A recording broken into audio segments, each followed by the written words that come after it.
লোকটি লোহার রেলিংয়ে হাত রেখে দাঁড়িয়েছিল। হঠাৎ রেলিংটি ভেঙে যায় এবং সে সোজা নিচে পড়ে যায়। ঠিক নিচেই ছিল গুলি তৈরির কাজে ব্যবহৃত একটি ভাট্টি। সাহায্যের জন্য চিৎকার করারও সময় সে পায়নি, আর ধীরে ধীরে ফুটন্ত গলিত ধাতুর মধ্যে সে মিলিয়ে যায়। শত শত যন্ত্রগত প্রক্রিয়ার মধ্য দিয়ে যাওয়ার পর সে একই ধাতু থেকেই গুলি তৈরি করা হয়, যার মধ্যে তার শরীরও অন্তর্ভুক্ত ছিল।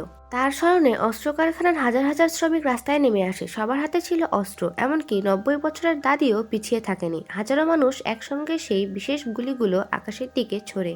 তারা গুলি চালাতে থাকে যতক্ষণ না প্রতিটি ম্যাগাজিন খালি হয়ে যায়। ফায়ারিং শেষ হয়ে সবাই কারখানায় ফিরে যেতে শুরু করে। ঠিক সেই সময় রাস্তার পাশে দাঁড়িয়ে এক ব্যক্তি এসব দেখছিল। তার কোনো ধারণাই ছিল না যে পরবর্তী বিপদটা তার দিকেই আসছে। হঠাৎ এক বৃদ্ধ ব্যক্তি তাকে দ্রুত একটি গাড়ির ভিতরে লুকাতে বলেন। লোকটি কিছুই বুঝতে পারেনি, তবুও তার কথা মেনে গাড়ির ভিতরে ঢুকে পড়ে। কয়েক সেকেন্ড পর মাধ্যাকর্ষণের কারণে আকাশে ছোড়া হাজার হাজার গুলি আবার নিচে পড়তে শুরু করে। পর মুহূর্তেই গাড়ির ওপর গুলির বর্ষণ বৃষ্টি নেমে এলো, যেন শিলাবৃষ্টির ঝড়। লোকটি ভয়ে কেঁপে উঠল, কিন্তু সময় মতো লুকিয়ে পড়ায় তার প্রাণ বেঁচে গেল। স্বস্তির নিঃশ্বাস ফেলতেই সে একটি অদ্ভুত দৃশ্য দেখল। যে বৃদ্ধ ব্যক্তি তাকে সতর্ক করেছিল সেই মানুষটি এখন কোমায় ছিল।